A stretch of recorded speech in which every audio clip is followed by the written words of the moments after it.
First ప్రెగ్నెన్సీలో ఏమో నాకు వాంతులు ఎక్కువగా ఉండే. ఈ ప్రెగ్నెన్సీలో ఏమో వాంతులు లేవు. అసలు ప్రెగ్నెన్సీ హెల్తీగా ఉన్నట్టా లేదా? అసలు వాంతులు ఉంటేనే ప్రెగ్నెన్సీ హెల్తీగా ఉన్నట్టా? చాలా అపోహలు ఏంటంటే ఆ వాంతులు ఉంటాయి. అబ్బాయి వాంతులు లేకపోతే అమ్మాయి అని ఇలాంటివి. వాంతులు లేకపోతే నీ ప్రెగ్నెన్సీ బాగా పెరుగుతలేదేమో చూయించుకో అని పక్కింటోళ్ళు అనడం. ఇలాంటివన్నీ వింటూ ఉంటాననమాట. సో వాంతుల ఏంటి? దాని కథ ఏంటి? దాని కమ్మమీష ఏంటో ఈరోజు మాట్లాడుకుందాము. నేను మీ డాక్టర్ సరళ ప్రజ్ఞ హాస్పిటల్ మేడ్చల్ నుండి మాట్లాడుతున్నా. సో ప్రెగ్నెన్సీలో ఏంటంటే ఎస్సిజి అనే హార్మోను బేబీ పెరిగిన కొద్దీ ఎక్కువ అవుతూ ఉంటదనమాట. ఆ ఎస్సిజి హార్మోన్ వల్ల మదర్‌లో వామిటింగ్ సెన్సేషన్‌గా అనిపియడం, వాంతులు రావడం అనేది ఫస్ట్ 3 నెలలు ఎక్కువగా చూస్తున్నాం. ఎందుకంటే ఎస్సిజి హార్మోన్ ఫస్ట్ 3 నెలలు పెరిగి తర్వాత ప్లాట్యూ సేమ్ స్టేజ్‌లో ఉండిపోతదనమాట. సో 3 నెలల వరకి మదర్ యొక్క బాడీ అడ్జస్ట్ అయిపోతది. 3 నెలల తర్వాత వాంతులు నార్మల్‌గా తగ్గిపోవడం చాలా చూస్తాం. వెరీ రేర్‌లీ కొంతమందికి డెలివరీ వరకి కూడా వాంతులు ఉండే వాళ్ళని చూస్తాం. కొంతమందికి ఫస్ట్ ప్రెగ్నెన్సీలో వాంతులుంటాయి. సెకండ్ ప్రెగ్నెన్సీలో ఉండవు. కొంతమందికి ఫస్ట్ ప్రెగ్నెన్సీలో ఏమీ వాంతులుండవు. సెకండ్ ప్రెగ్నెన్సీలో వాంతులుంటాయి. ఇవన్నీ కూడా మదర్ యొక్క బీటా ఎస్‌సిజి అనేది బాడీ అడ్జస్ట్‌మెంట్ మీద ఆధారపడి ఉంటది. కొంతమందికి ట్విన్ ప్రెగ్నెన్సీ ఉండి బీటా ఎస్‌సిజి లెవెల్ చాలా ఎక్కువుంటాయి. అంటే ఇద్దరు ఉన్నప్పుడు చాలా ఎక్కువ వాంతులుగా చూస్తూ ఉంటాం. కొంతమందికి మోలార్ ప్రెగ్నెన్సీ అని ఉంటది. దాంట్లో బీటా ఎస్‌సిజి వాల్యూ చాలా హై లెవెల్‌లో పెరుగుతది. వాళ్ళకి గూడా ఎక్కువగా వాంతులు అనేది అబ్జర్వ్ చేస్తూ ఉంటాం. సో వాంతులు వచ్చినప్పుడు మనము ఎప్పుడు దాన్ని పట్టించుకోవాలి, ఎప్పుడు పట్టించుకోవద్దు అంటే వామిటింగ్ రోజుకి 1 లేదా 2 వామిటింగ్స్ అయితున్నాయి అంటే ఫస్ట్ 3 నెలలు అది కామన్ అన్నమాట.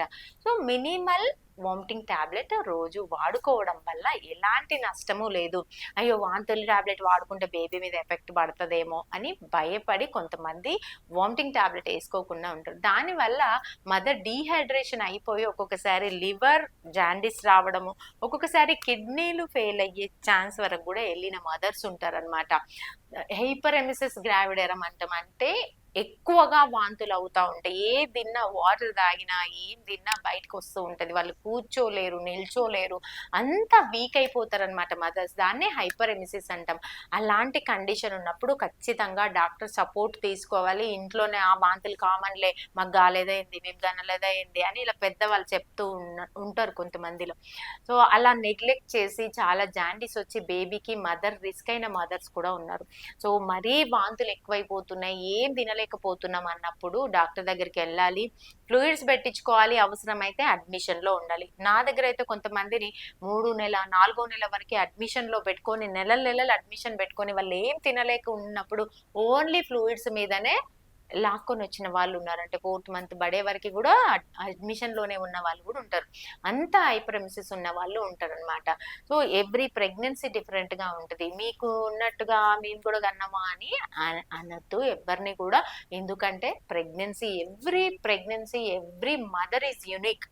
సో, వాళ్ళ బాడీ ఈస్ డిఫరెంట్. ఒక్కరి బాడీ ఒకలాగా ఉండదు. కాబట్టి ప్రతి హైపర్ ఎమిసిస్ అంటే బాగా వాంతులైతున్నప్పుడు డాక్టర్ కన్సల్ట్ అయ్యి మెడిసిన్స్ వాడాలి, ఇంజెక్షన్స్ తీసుకోవాలి. ఫ్లూయిడ్స్ కూడా తీసుకుంటే ఎలాంటి నష్టము లేదు. ఎక్కువగా వాంతులైతే బేబీ మీద ఎఫెక్ట్ డీహైడ్రేషన్ అయినప్పుడు, జాండీస్ వచ్చినప్పుడు బేబీకి ఒక్కొక్కసారి అబార్షన్స్ అయ్యే రిస్క్ కూడా ఉంటది. కొంతమంది ఏంటంటే ఈ వామిటింగ్స్ తట్టుకోలేక అబ్బా! ఎన్ని వాంతులైతున్నాయి, నాకు ప్రెగ్నెన్సీ వద్దేమొద్దు మేడం తీసేసేయండి అని వచ్చి అడిగే వాళ్ళు కూడా ఉన్నారనమాట. సో అంత ఇబ్బందిగా ఉంటది వామిటింగ్ అనేది. సో ఫ్యామిలీ మెంబర్స్ కూడా మదర్స్‌ని అర్థం చేసుకోవాలి. వాళ్ళ వాంతులను అర్థం చేసుకోవాలి. వాళ్ళ ప్రాబ్లమ్‌ని అర్థం చేసుకొని వాళ్ళకి ఇంట్లో కొంచెము ఫుడ్‌లో చేంజెస్ అంటే బాగా స్పైసీ ఫుడ్, జంక్ ఫుడ్ ఇంట్లో వాళ్ళు కూడా అవాయిడ్ చేసి తనకిష్టం లేని ఫుడ్ వాళ్ళ ముందు తినడం, ఇష్టమైన ఫుడ్ వాళ్ళ ముందు తినడం ఇలాంటివి చేయకుండా తనకి ఏది నచ్చుతుంది, ఏది తింటే వామిటింగ్ సెన్సేషన్ అనిపియట్లేదో అది ఎక్కువగా ఇవ్వాలి. ఫస్ట్ 3 నెలలు మదర్ కూడా ఏది తనకి ఇబ్బంది అనిపియట్లేదో ఆ ఫుడ్ తీసుకోవడానికి ప్రిఫర్ చేయాలి. ఎక్కువ స్పైసీ ఫుడ్, జంక్ ఫుడ్, టీలు, కాఫీలు ఇవి తీసుకున్నప్పుడు ఇంకా ఎసిడిటీ ఎక్కువై, వాంతులు ఎక్కువై ఒక్కొక్కసారి వామిటింగ్‌లో బ్లడ్ కూడా వస్తదనమాట. బ్లడ్ వచ్చినప్పుడు భయపడుతూ వస్తారనమాట నా దగ్గరికి. సో వామిటింగ్ ఎక్కువైనప్పుడు ఇక్కడ ఉన్న గ్యాస్ అంతా పైకి రావడం వల్ల గ్యాస్ట్రైటిస్ అయిపోయి వామిటింగ్‌లో బ్లడ్ వచ్చే వాళ్ళు చూస్తూ ఉంటాము. సో వామిటింగ్లో బ్లడ్ వచ్చినంత మాత్రం భయపడకండి, డాక్టర్ని కన్సల్ట్ చేయండి. దానికి మెడిసిన్స్ ఉంటాయి, మెడిసిన్ వాడుకుంటే వామిటింగ్ సెన్సేషన్ కానీ వామిటింగ్ కానీ తగ్గుతుంది. మీకు కొంచెం తినాలనిపిస్తుంది, తినగలుగుతారు. అప్పుడు దానివల్ల ఏంటి, బేబీ అండ్ మీరు హ్యాపీగా హెల్దీగా వెయిట్ గెయిన్ అవ్వచ్చు. హెల్దీ ప్రెగ్నెన్సీ, స్మూత్ జర్నీ అనేది మీకు ఉంటుంది అనమాట. సో ఇంకా ఇలాంటి ఏ డౌట్స్ వామిటింగ్స్ మీద ఉన్నా నాకు కమెంట్ చేయండి. ఇలాంటి వీడియోస్తో మళ్ళీ కలుసుకుందాం. Thank you.